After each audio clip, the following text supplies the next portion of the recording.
안녕하세요. 2025년 2월 16일 설교. 본문이 좀 까다로운 겁니다. 마태복음에서는 산상수훈의 첫 부분이고, 누가복음에서는 평지의 설교의 첫 부분이에요. 마태복음하고 누가복음이 같은 내용을 서로 다르게 전합니다. 좀 이상하죠? 예수께서 말씀하신 거로 되어 있는데 왜 마태복음은 8가지의 복만 나열하고 누가복음은 4개의 복과 4개의 화를 대칭적으로 쓰냐 하는 질문이 가능합니다.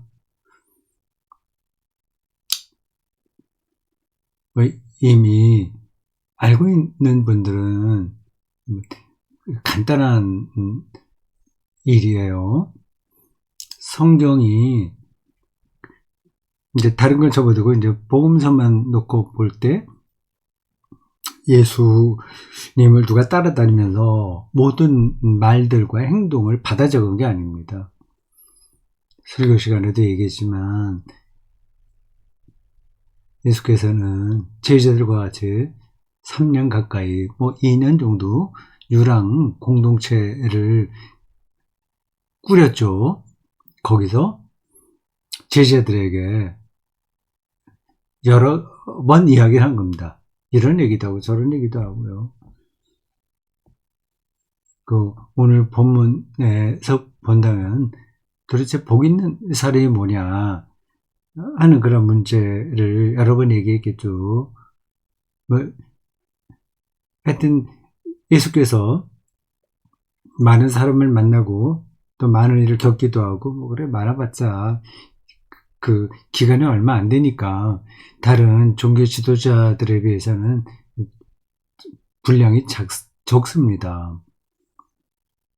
시다르타는 천수를 다 했잖아요. 마호메트도 상당히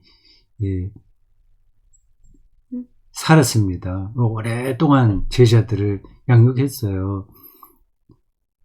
그래서 그들 종교에서는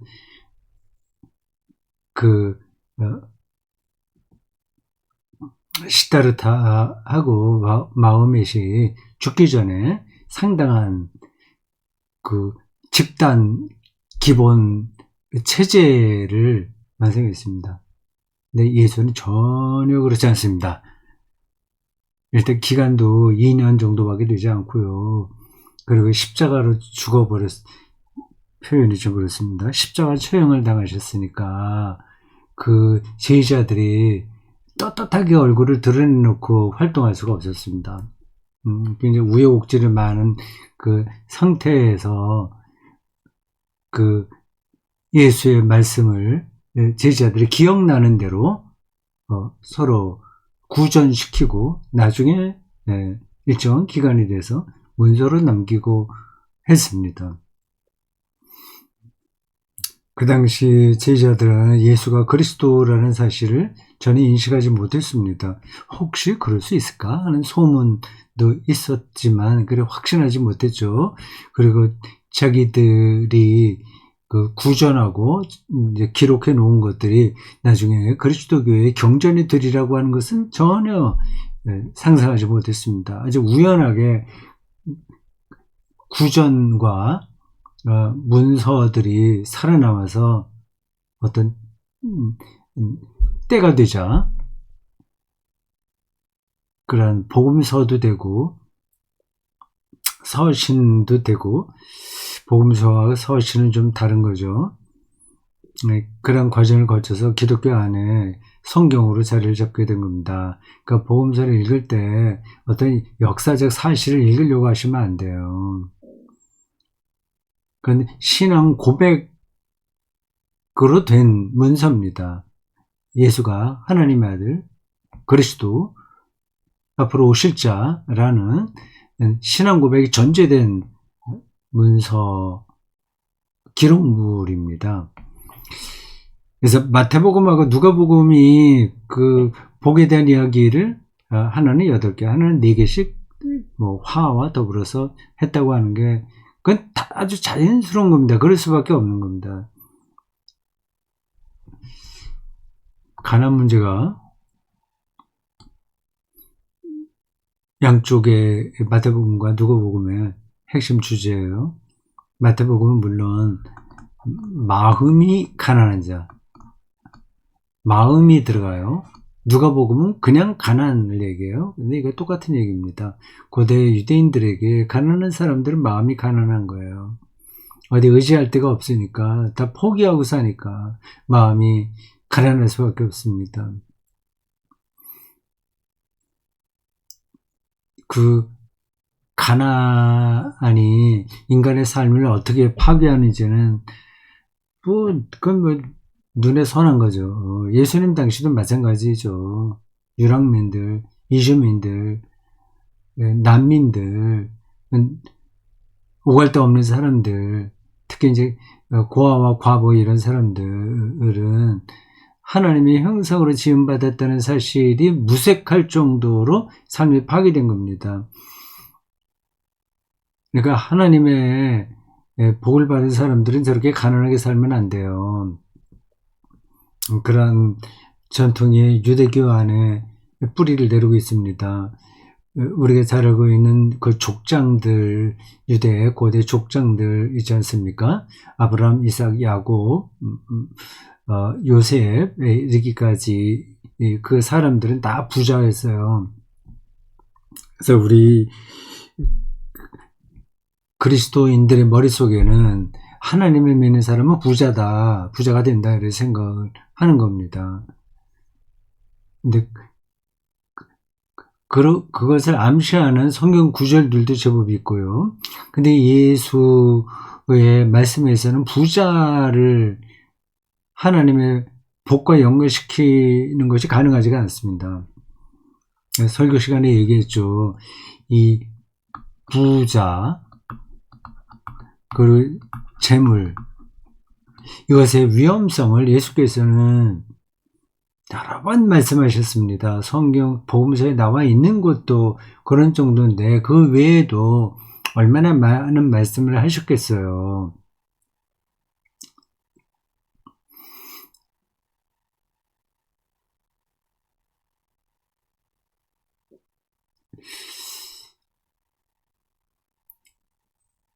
이 가난한 사람이 복이 있다고 하지 않습니까? 실제로 가난한 사람들이 복이 있다고 말할 수 있을까요? 우리 현재 일상에서도 그건 좀 말이 안 되는 거죠. 쪽방촌, 노숙자들, 그렇게까지 내려가지 않는다고 하더라도 가난하기 때문에 겨우겨우 생존에 급급한 사람들이 많고요. 그렇지 않다고 하더라도 이 가난 때문에 자식들 공부도 못 시키고요. 이 가난이 대물림 된다고 하지 않습니까? 이런 구조 속에서 우리가 살기 때문에 가난한 자가 복이 있다고 하는 말은 좀 어처구니 없게 들리는 거죠. 그거를 극복해야 됩니다. 그리스도인들은, 하나님을 믿는 사람들은 말입니다. 구약 성경에도 하나님의 당파성이라는 사상이 있어요. 보통 해방신학이나 정치신학, 여성신학 이런 쪽에서 많이 거론하고 있는 개념입니다. 하나님께서는 가난한 사람들을 편애한다는 얘기입니다. 그걸 당파성이라고 해요. 파르타일리카이트, 독일어로 그렇게 씁니다. 파르타일리카이트라고요. 당파성. 무슨 얘기냐. 하나님께서는 공평하고 정의로우신 분이기 때문에 누구 사회에 어느 한 계층을 특별하게 더 사랑한다는 것은 말이 안 된다. 사람들 생각할 겁니다. 근데 부자들은 하나님이 필요 없어요. 하나님이 없어도 잘 먹고 잘 삽니다. 그리고 믿는 구석이 있기 때문에 굳이 그렇게 하나님의 필요를 하지 않습니다. 이 자본주의 체제에서는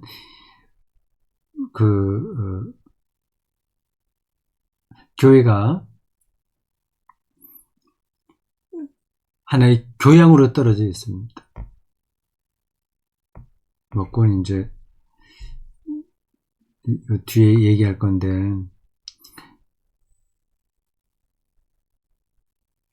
그래요. 그 맥락을 우리가 잘 봐야 됩니다.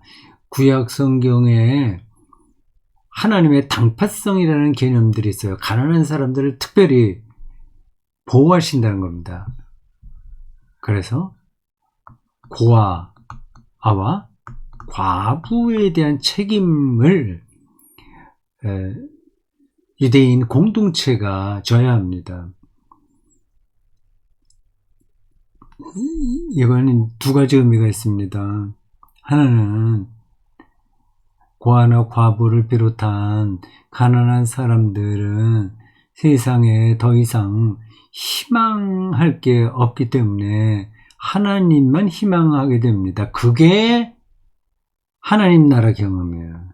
하나님만 의지할 수 있는 것이, 의지하는 삶이 하나님 나라를 받는다는 겁니다. 가난한 자는 복이 있나니 하나님 나라가 그들의 것이며 라고 되어 있지 않습니까? 이 문장을 기억해 두십시오. 여러분들이 그 문장을 어떻게 받아들였는지 여태까지요 모르겠으나, 이건 예수께서 주신 뭐라고 그랬죠? 제가 설교 텍스트에는 썼는데, 설교하면서는 말하지 못한 전문 용어가 있어요. 지금 찾아보려고 그러니까 잘 안 되네. 무슨 명제, 규범 명제? 라고 하는 겁니다.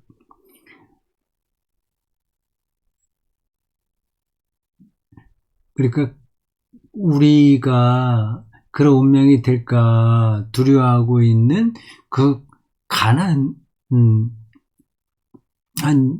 사람들은 하나님을 찾게 되어 있습니다. 무슨 얘기냐? 내가 보니까 가난한 사람들은 다 무식하게 살더라. 배운 것도 없고 맨날 술 마시고, 물론 그런 사람도 있겠죠.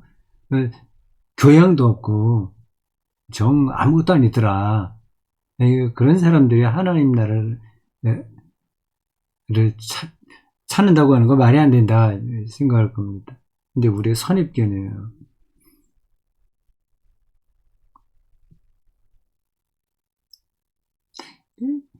가난 자체가 옳다는 게 아닙니다.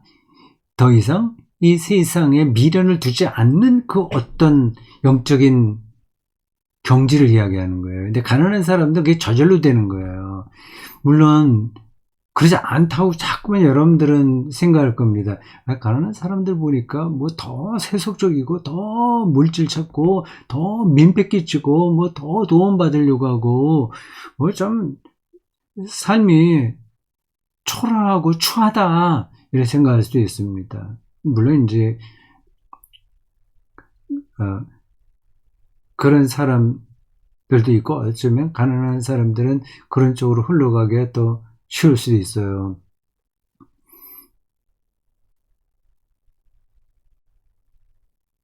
그렇다고 해서 하나님 나라가 그들의 것이라고 하는 사실이 부정되지는 않습니다. 우리가 모르는 방식으로 그들은 어떤 것을 경험할 거예요. 그게 어떤 것이라고 하는 걸 제가 실제로 경험해 보지 않았기 때문에 말씀드릴 수는 없어요. 내가 직접 경험하지 못한다고 하더라도 성서가 말하는 사실은 제가 받아들여야 되지 않겠습니까?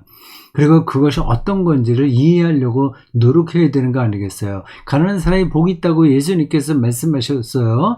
하나님 나라가 그것이라고 하고 말씀하셨어요. 그러면 그거를 붙들고 있어야 될 거 아니에요. 그럼 우리가 여러 가지 이 세상살이의 경험에 의해서 알지 못하는 어떤 일들이 그 안에서 벌어진다는 것을 우리가 부정하면 안 되지 않습니까? 안 그렇습니까? 저는 그렇게 생각해요.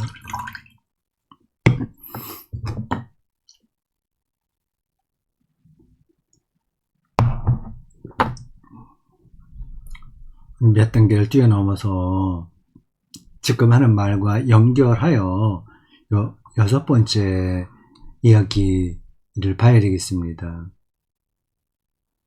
설교 시간에 그런 얘기를 했어요. 여러분들 걱정하지 마시라. 죽는 순간에 모든 사람들이 구원받는다고 얘기했습니다. 이 세상과의 완전한 단절을 통해서 말로 설명할 수 없는 안식에 들어간다고 말씀드렸습니다.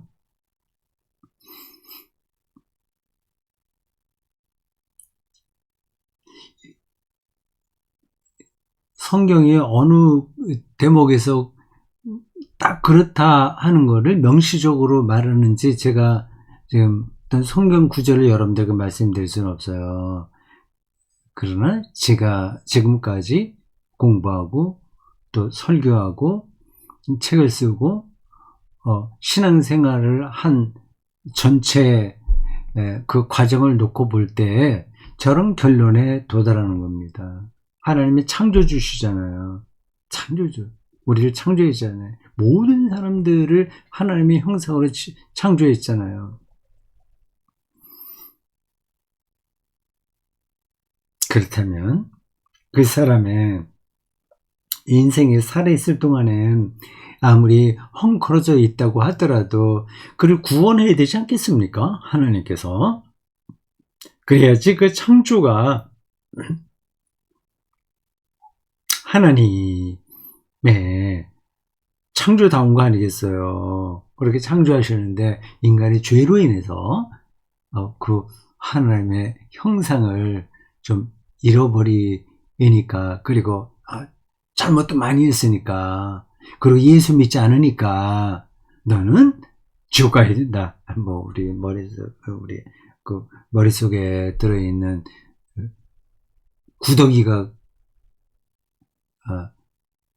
가득한 곳, 그리고 유황불이 기다리는 곳에 가서 영원하게 고통받아야 된다. 저는 그걸 상상할 수가 없습니다. 내가 믿는 하나님은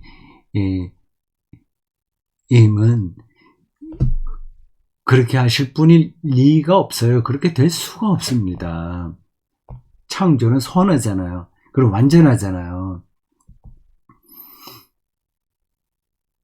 그러니까 그 선하고 완전한 창조가 인간의 그 무식한 소치, 그 실수, 뭐 이런 걸로 인해서 무너져 내리면 안 되죠. 근데 그런 걸 전제하고 또 두루두루 다른 신앙과 다 연결해서 놓고 볼 때 예수 믿지 않은 사람이라고 하더라도 오늘 가난한 자가 복이 있고 그들이 에게 하나님의 나라가 그들의 것이라는 말씀에 근거해서 두고 볼 때에도 모든 죽는 사람들은 그 순간에 이런 말할 수 없는 안식을 누린다, 이런 말을 할 수 있는 거죠. 가난한 사람들은 이 세상에서 더 이상 희망이 없는 사람들이잖아요. 그러니까 그들이 얼마나 구차스럽고 유치하고 좀 수준 이하인지 그걸 잠깐만 보지 마세요. 그런 거 보기 시작하면 우리가 나아봐야 또 얼마나 나합니까? 우리가 고상해봐야 또 얼마나 고상합니까? 그들이 술 취해서 길에서 비틀거리고 좀 민폐 끼치는 행동하는 거 보고서 눈살이 찌푸려지지 않습니까? 그게 아주 고상한 방식으로 사람들에게 피해를 주는 우리보다 더 못할 건 없잖아요. 근데 그런 걸 보고 저 사람은 하나님의 구원과는 거리가 멀어 이렇게 말하는 것은 우리의 독단이에요. 그 가난한 사람들의 그 영적인 상황과 모든 죽는 사람, 죽음의 순간에 놓인 사람들의 상황이 저는 같다고 생각합니다. 더 이상 희망이 없어요, 이 세상에는. 그럴 때 하나님 나라가 그들에게 임하는 거죠. 이런 설명이 너무 교원 영색? 또 말장난처럼 혹시 들리는지 모르겠어요.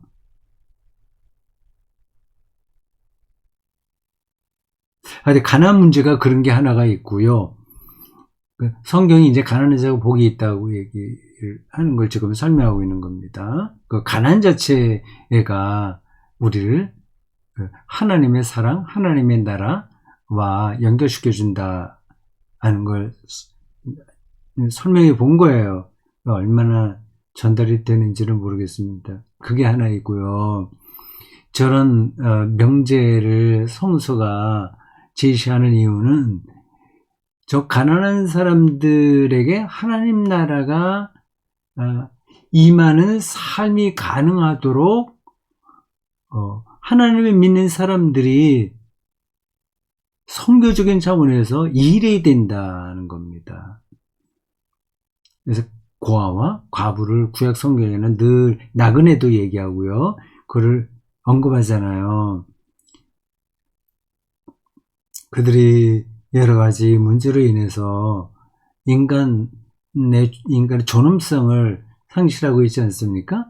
그런데 하나님의 창조가 그들에게도 나타나려면 그러한 존엄성, 잃어버린 존엄성이 회복되어야 되잖아요. 최소한도 인간이 인간답게 살도록 하는 일이 그 책임 있는 거 아니겠습니까? 그러니까 가난한 자는 복이 있다라는 말은 실제로 가난에 어떤 우리가 다 알지 못하는 능력이 있으면서 동시에 그들이 복 있는 사람이 되도록 우리가 도와야 된다는 뜻도 같이 포함되어 있는 겁니다. 저는 요즘 우리나라 계엄 사태 이후 벌어지는 이 논란을 보면서 평소에 느꼈던 것들이 더 실감됐습니다. 이런 문제들을 정치인들이 잘 풀어야 되잖아요. 근데 더 자극하고 자기들의 표가 된다고 해서 국민들의 어떤 욕망을 자극함으로써 더 사회가 혼란해지는 일들이 벌어지잖아요.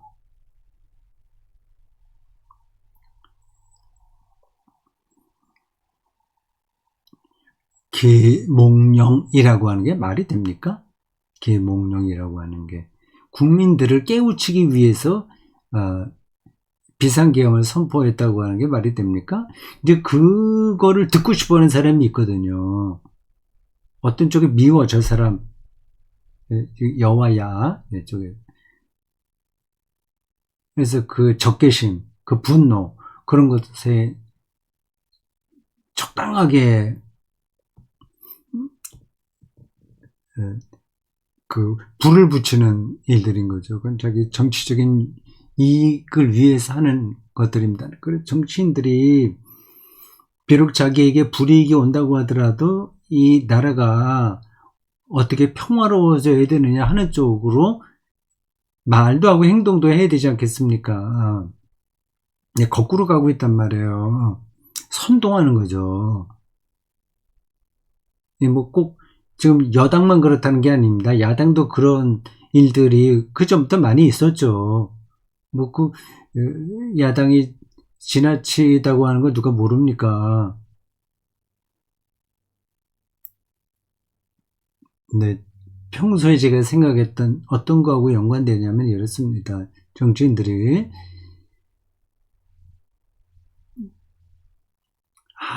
뭐 네, 흥분하지 말고 얘기해야 되는데 소박한 꿈이라도 국민들에게 심어주는 게 할 일이다 이렇게 생각합니다. 노인 극빈자들이 많잖아요. 그래서 그들의 삶을 좀 끌어올리겠다는 정치적 그 비전을 좀 보여줘야 될 거 아니겠습니까? 그래서 그런 일을 하기 위해서 우리 국회의원 세비를 한 30% 깎겠다. 뭐 그런 정도로 해야 되지 않겠어요? 그건 당연한 거 아니겠습니까? 나라를 위해서 이렇게 나섰다고 하는 사람들이 이렇게 세비를 많이 받죠? 그리고 늘 올리죠? 그걸 올리죠? 자영업자들이 힘들고 노인 세계에서 OECD 국가 중에서 우리나라 노인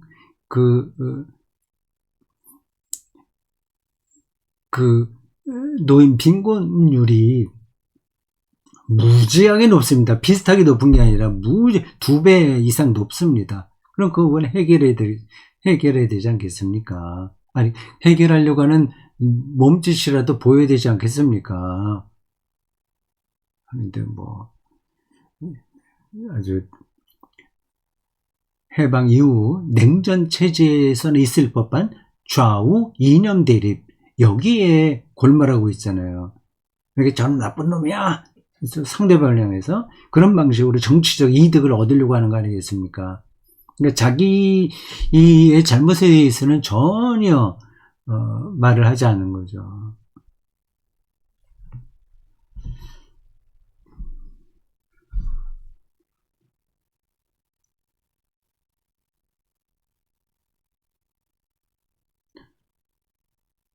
이 자본주의와 예수의 관계, 예수에게서는 자본주의가 설 자리가 없습니다. 이 자본주의는 물질주의거든요. 이 물질, 돈이죠. 이게 인간을 구원한다는 이데올로기가 거기 잠재해 있는 겁니다.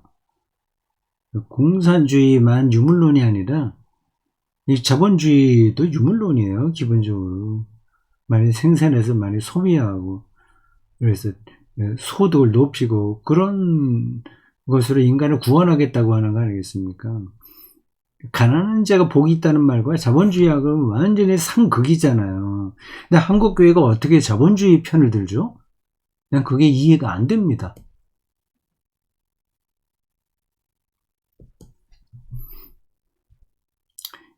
이해가 안 된다는 게 아니라 그 심리는 이해를 하죠. 왜 그런지는.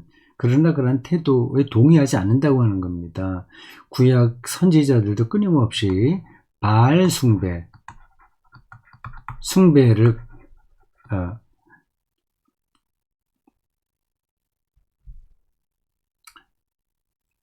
뭐라 그러죠? 바알 숭배에 대해서 경고하잖아요.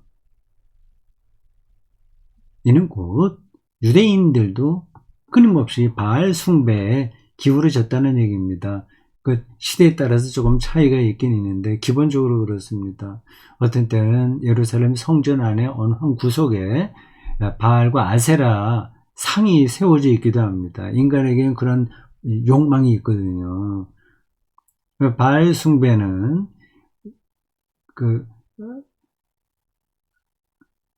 물질 숭배입니다. 성장 이데올로기예요. 잘 먹고 잘 살자고 하는 겁니다.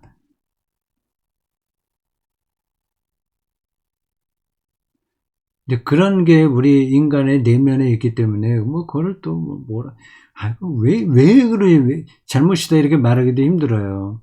생존해야 되니까요. 근데 그것도 한계가 있는 건, 어느 한계가 있는 건데, 그 무한 성장을 꿈꾸고 있으니까, 어떻게 되는 거겠습니까? 근데 그건 인간에게 저주예요. 아니, 그리스 신화에 그런 게 있지 않습니까? 그 신으로부터 자기가 만지는 것마다 다 금이 되게 하는 그 축복을 얻어요. 처음엔 축복인 줄 알았죠. 만지면 금이 되니까. 근데 나중에는 이게 저주라고 하는 걸 깨닫게 됩니다. 자기가 만지는 아들, 딸들도 금이 돼버려요.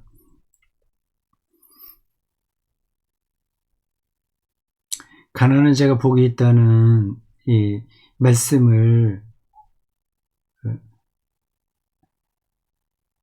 가장 중요한 가르침으로 받아들이는 교회가 자본주의와 짝을 이루고 있어요.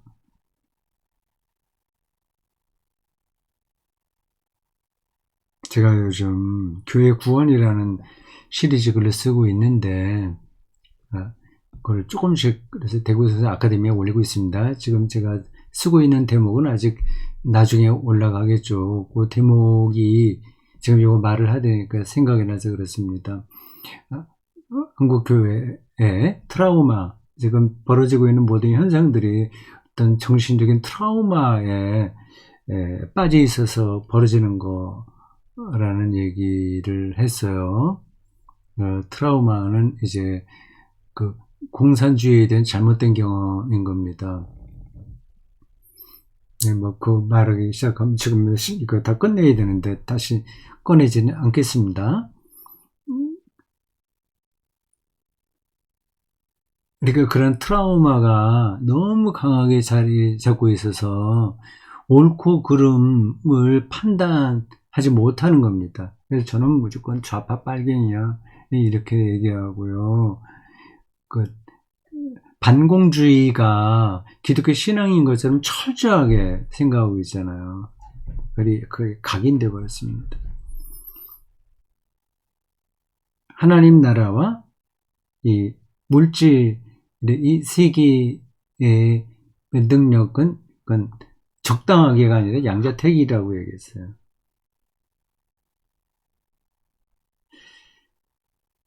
오늘 여기까지만 해드리겠습니다. 고맙습니다. 수고하셨어요.